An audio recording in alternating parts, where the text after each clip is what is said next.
Bismillahirrahmanirrahim. Assalamualaikum warahmatullahi wabarakatuh. Salam sejahtera untuk kita semua. Shalom, Om Swastiastu, Namo Buddhaya, salam kebajikan Rahayu. Pada pagi hari ini saya akan memberikan sedikit materi untuk memenuhi tugas dari pelajaran sejarah Indonesia yang dibina oleh Bu Anggi. Langsung saja kita mulai materinya, yaitu materi yang pertama, materinya yaitu tokoh-tokoh pejuang kemerdekaan Indonesia. Nah, tokoh-tokoh pejuang kemerdekaan Indonesia itu dibagi menjadi 3, yaitu masa sebelum kebangkitan nasional, pada masa kemerdekaan, yang ketiga pasca kemerdekaan. Langsung saja kita mulai ke bagian pertama, yaitu bagian masa sebelum kebangkitan nasional. Tokoh yang pertama yang kita akan ulik yaitu adalah Sultan Ageng Tirtayasa. Sultan Ageng Tirtayasa yaitu memiliki nama asli Abdul Fath, lahir tahun 1931.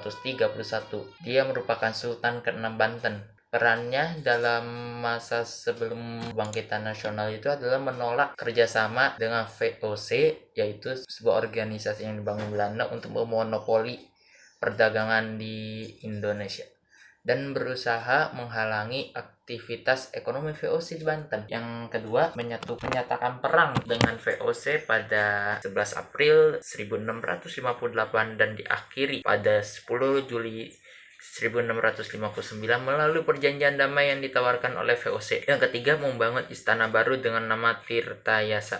Sultan Ageng Tirtayasa wafat pada 1683 setelah sebelumnya dikhianati oleh anaknya sendiri, yaitu Sultan Haji yang bekerja sama dengan VOC. Tokoh yang kedua yaitu Sultan Hasanuddin. Sultan Hasanuddin memiliki nama asli I Malombosi Daeng Kraeng Bontomangape. Dia lahir pada tahun 1631. Perannya yaitu melakukan penawanan kapal dan awak VOC yang beraktivitas di perairan Goa, Sulawesi. Yang kedua, dia melakukan perlawanan terhadap VOC juga hingga dipaksa menandatangani perjanjian Bogaya tahun 1667. Kemudian Sultan Hasanuddin mengundurkan diri dari tahta kesultanan dia, Kesultanan Goa, setelah melakukan penyerangan terakhir pada tahun 1669 terhadap VOC. Kemudian tokoh berikutnya yaitu Kapten Patimura. Dia memiliki nama asli Thomas Matulesi, lahir di Ambon tahun 1783. Perannya yaitu memimpin perlawanan rakyat Maluku terhadap Belanda dengan menguasai benteng Dur Tede. Dia juga mendeklarasikan proklamasi Haria yang intinya masyarakat Maluku akan terus berperang dengan Belanda. Lalu Patimura ditangkap oleh Belanda pada 11 November 1817. Ia menjalani sidang dengan putusan hukuman gantung yang dilaksanakan pada 16 Desember 1817. Tokoh berikutnya yaitu Pangeran Diponegoro. Pangeran Diponegoro memiliki nama asli Raden Mas Ontowiryo. Dia lahir 11 November 1785. Pangeran Diponegoro memiliki peran dalam memperjuangkan kemerdekaan, kebangkitan nasional itu. Dia menghalangi Belanda untuk menguasai pemerintahan di keraton dan tanah-tanah rakyat. Intinya dia, Pangeran Diponegoro itu di daerah Pulau Jawa. Yang kedua, dia juga memimpin perang Jawa pada 1825 hingga 1830 dengan menerapkan siasat perang gerilya, yaitu perang secara sembunyi-sembunyi. Pangeran Diponegoro ditangkap setelah menerima tawaran perundingan. Jadinya Pangeran Diponegoro itu ditipu oleh Belanda di kantor Presiden Magelang pada tanggal 28 Maret 1830. Ia kemudian diasingkan ke Semarang, kemudian ke Jakarta, ke Manado, dan penawanan terakhir sebelum dia wafat itu di Makassar. Kemudian Tuanku Imam Bonjol. Tuanku Imam Bonjol memiliki nama asli Peto Syarif. Ia lahir 1772 di Kampung Tanjung Boga, Sumatera Barat. Tuanku Imam Bonjol sendiri memiliki perannya juga dia dalam membangun kebangkitan nasional, yaitu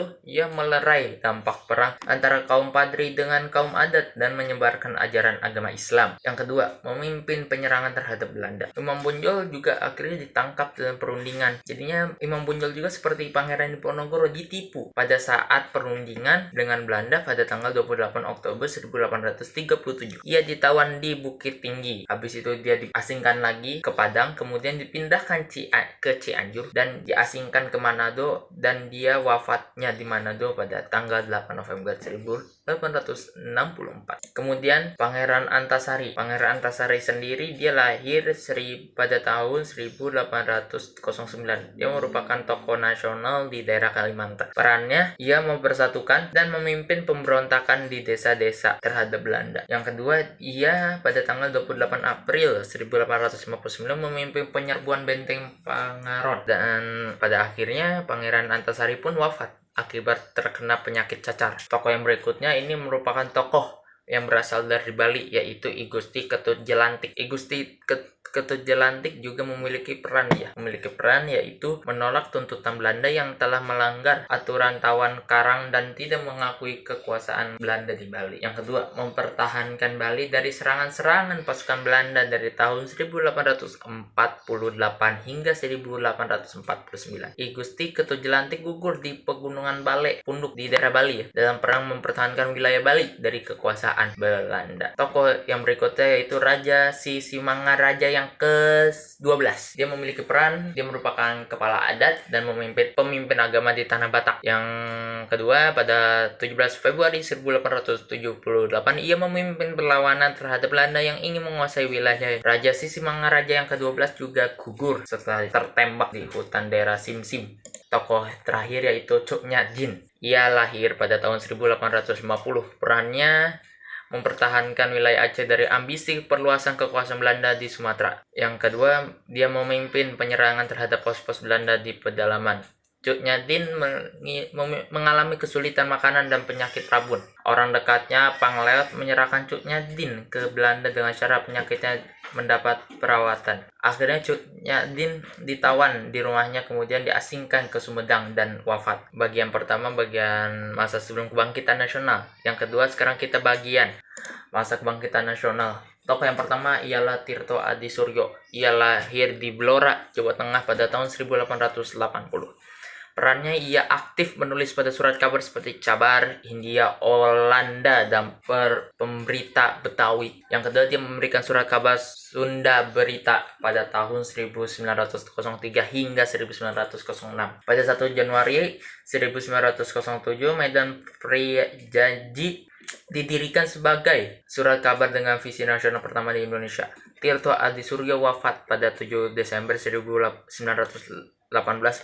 Tanggal tersebut diperingati sebagai Hari Kepres Nasional melalui Kepres RI nomor 85 garing TK garing 2006. Sebagai penghormatan jasanya, ia dianugerahi gelar nasional pada 3 November 2006. Tokoh yang kedua yaitu Cokro Aminoto. Raden Aji Umar Said Cokro Aminoto itulah nama aslinya. Lahir di Ponorogo, Jawa Timur tahun 1883.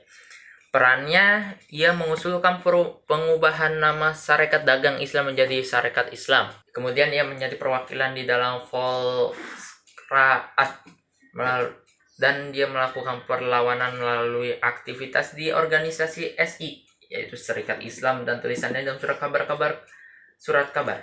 Cokro Aminoto pun wafat pada 17 Desember 1934 di Yogyakarta. Ia mendapat julukan The Ongek Ronde van Java atau Raja Jawa tanpa mahkota dari pemerintah kolonial karena pengaruhnya yang sangat besar. Kemudian tokoh yang berikutnya itu Dr. Sutomo. Ia lahir di Nganjuk, Jawa Timur pada 30 Juli 1888. Perannya, ia menjadi ketua organisasi Budi Utomo, mendirikan Indonesia Studi Club atau ISC pada 11 Juli 1924, kemudian berganti nama menjadi Persatuan Bangsa Indonesia atau PBI pada 11 Oktober 1930. Ia juga mendirikan surat kabar harian Sunda Umum dan mingguan penyebar semangat.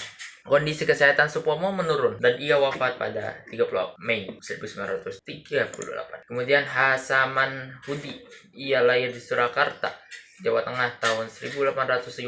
Perannya ia membentuk perkumpulan Mardi Budi atau cikal bakal Sarekat Dagang Islam. Kemudian ia menjadi ketua Sarekat Dagang Islam yang kemudian berubah nama menjadi Sarekat Islam yang diketuai oleh Cokro Aminoto. Samsudin wafat pada 28 Desember 1956 di Klaten. Tokoh berikutnya yaitu Ki Hajar Dewantara. Memiliki nama asli Suwardi Suryaningrat. Ia lahir di Yogyakarta pada 2 Mei 1889. Perannya ia aktif menulis dalam surat kabar seperti Midden Java di Yogyakarta dan The Express di Bandung. Ia mengkritik Belanda lewat tulisan yang berjudul Als ik een Nederlander was. Kemudian ia menjadi anggota Sarekat Islam dan mendirikan Indis Partai bersama Douwes Dekker dan Dr. Cipto Mangunkusumo. Dan ia mendirikan perguruan taman siswa yang pada tanggal 3 Juli 1922. Ki Hajar Dewantara pun wafat pada 26 April 1959 di Yogyakarta. Kemudian tokoh berikutnya ialah Douwes Dekker. Ia lahir di Pasuruan, Jawa Timur pada tanggal 8 Oktober 1879. Perannya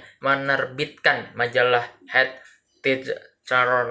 pada 1910 dan The Express pada 1 Maret 1912 sebagai wadah perjuangan mengkritik pemerintah kolonial Belanda. Dia juga mendirikan Indis Party yang memperkenalkan istilah Indi for Indiers, dan dia juga mendirikan sekolah Satrian Institute. Douwes Dekker wafat pada 28 Agustus 1950. Tokoh berikutnya yaitu bagian terakhir yaitu masa proklamasi dan mempertahankan kemerdekaan.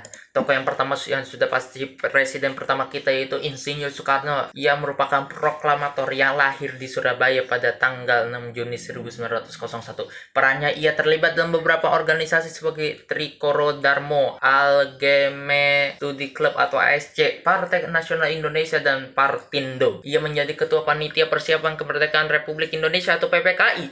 Kemudian ia proklamator kemerdekaan Indonesia pada 17 Agustus 1945. Dan ia juga menjadi presiden pertama Republik Indonesia. Kemudian tokoh berikutnya yaitu wakil presidennya, sang wakil yang menjadi proklamator juga yaitu Muhammad Hatta. Ia lahir di Bukit Tinggi, Sumatera Barat pada 12 Agustus 1902. Perannya ia terlibat dalam beberapa organisasi seperti Jong Sumatranen Bond atau JSB dan Indis Vereniging yang menjadi Perhimpunan Indonesia. Ia merupakan proklamator bersama Insinyur Soekarno pada 17 Agustus 1945. Ia juga menjadi wakil presiden pertama Republik Indonesia. Ia menjadi pemimpin delegasi Indonesia dalam konferensi Meja Bundar atau KMB. Muhammad Hatta wafat pada 14 Maret 1980. Tokoh yang berikutnya adalah penulis ya, yang ya itulah. Yaitu Sultan Syahrir. Ia lahir di Padang Panjang, Sumatera Barat pada 15 Maret 1909. Perannya ia menjadi anggota Partai Nasional Indonesia. Ia memimpin gerakan bawah tanah pada masa pendudukan Jepang di Indonesia. Yang ketiga, ia pasca merdeka ia memimpin kabinet Syahrir 1, 2, dan 3. Yang keempat, ia menjadi penasihat Soekarno dan membentuk Partai Sosialis Indonesia atau PSI. Dan yang terakhir, ia menjadi pemimpin delegasi Indonesia dan konferensi Meja Bundar bersama Muhammad Hatta. Setelah Syahrir meninggal di Swiss, melakukan pengobatan penyakitnya pada 9 April 1966. Yang kemudian ialah dari tokoh golongan tua yaitu Ahmad Subarjo. Ia lahir di Teluk Jembe, Kerawang, Jawa Barat pada 23 Maret 1896. Perannya ia terlibat dalam beberapa organisasi seperti Jong Java dan Persatuan Mahasiswa Indonesia di Belanda, menengahi golongan pemuda dan golongan tua dan peristiwa Rengas Dengklok. Pasca kemerdekaan ia menjadi Menteri Luar Negeri tahun 1945 dan 1951 dan 1952. Dia menjadi Duta Indonesia di Swiss tahun 1957 sampai 1961. Ahmad Subarjo pun wafat pada 15 Desember 1978 di Kebayoran Baru. akibat penyakit komplikasi. Berikutnya ialah Soekarni Kartodiwiryo. Dia lahir 14 Juli 1916. Perannya ia terlibat dalam usaha mencapai kemerdekaan pada peristiwa Rengas Dengklok, dan dia juga mendirikan Partai Murba dan menjadi ketuanya. Kemudian penulis ini ya, penulis pengetik teks proklamasi yaitu Sayuti Melik.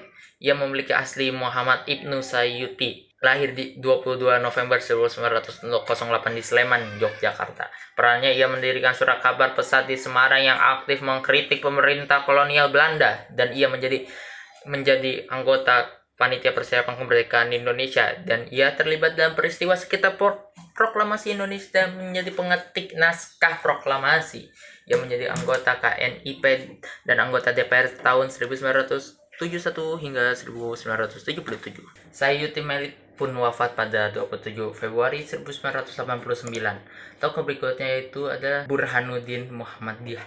Dia memiliki nama asli Burhanuddin. Perannya ia aktif dalam dunia jurnalis dan mendirikan Pertejatan Dunia. Terlibat dalam usaha menyebarkan proklamasi dengan merebut percetakan Jepang Jawa Shimbun yang menertibkan Asia Raja, mendirikan Harian Merdeka.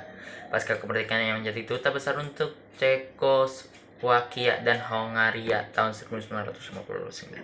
Pada tahun 1968 diangkat menjadi Menteri Penerangan. Dan yang berikutnya ialah Supriyadi. Dia lahir 16 April 1925 di Trenggalek, Jawa Timur. Perannya yang menjadi anggota PETA yang menentang praktik Romusa. Ia memimpin pemberontakan terhadap pemerintah Jepang di Blitar pada 14 Februari 1945. Pasca pemberontakan, keberadaan Supriyadi tidak diketahui apakah masih hidup atau tewas dalam pertempuran. Kemudiannya itu adalah sang panglima besar kita, yaitu Jenderal Sudirman. Lahir di Purbalingga, Jawa Tengah pada 24 Januari 1916. Perannya ia menjabat sebagai Daidanko atau Komandan Batalion PETA di Banyumas. Setelah PETA dibubarkan, ia membentuk Badan Keamanan Rakyat atau BKR di daerah Banyumas, Jawa Tengah. Ia menjadi Komandan Resimen dalam Tentara Keamanan Rakyat atau TKR, memimpin pertempuran Ambarawa, dan menjadi Panglima Besar TKR dan pangkat Jenderal. Pada agresi militer 2, ia memimpin perang gerilya dalam keadaan sakit, dan ia wafat pada 29 Januari 1950 di Yogyakarta. Sekian itu materi dari saya. Apabila ada kesalahan dalam perkataan atau perbuatan, mohon dimaafkan. Sekian dari saya. Wassalamualaikum warahmatullahi wabarakatuh.